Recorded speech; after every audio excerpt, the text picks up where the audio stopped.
Жизнь общества сегодня ставит серьезнейшие задачи в области воспитания и обучения нового поколения. Государству нужны здоровые, мужественные, смелые, инициативные, дисциплинированные, грамотные люди, которые готовы учиться, работать на его благо и, в случае необходимости, встать на его защиту.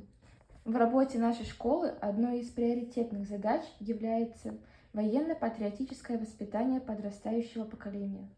В рамках военно-патриотического воспитания учащихся школы номер 8 создан и работает патриотический военный спортивный клуб «Вулкан» имени Александра Васильевича Маргелова. Клуб осуществляет свою деятельность под руководством администрации образовательного учреждения, а также взаимодействует с организациями, деятельность которых направлена на духовно-нравственное, патриотическое и физическое развитие молодежи.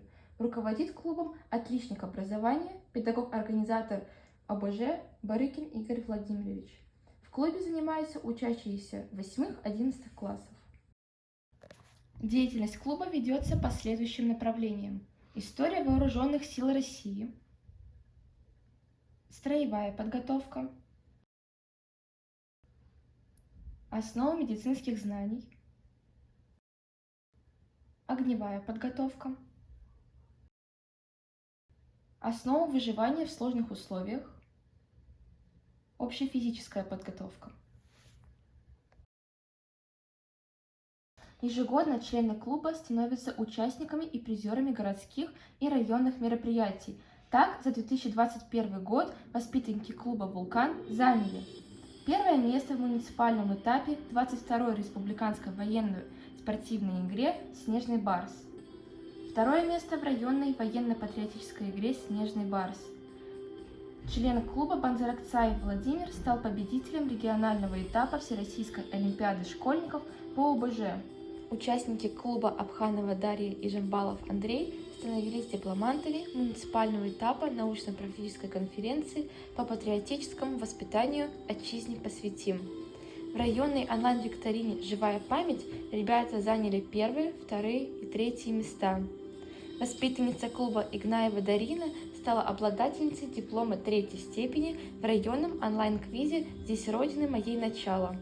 Учащиеся школы, в том числе и воспитанники клуба, принимали участие в викторине «Песни военных лет», где заняли первые, вторые и третьи места.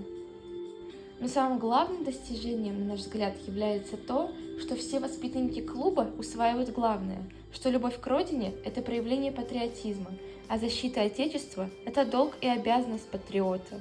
Мы верим, что от того, как будет поставлена работа по патриотическому воспитанию во всех школах нашей страны, и зависит во многом выполнение сложных задач современной жизни. Очень хотелось, чтобы данная система военно-патриотического воспитания была постоянно действующей и направленной на конечный результат – воспитывать гражданина, патриота своей страны.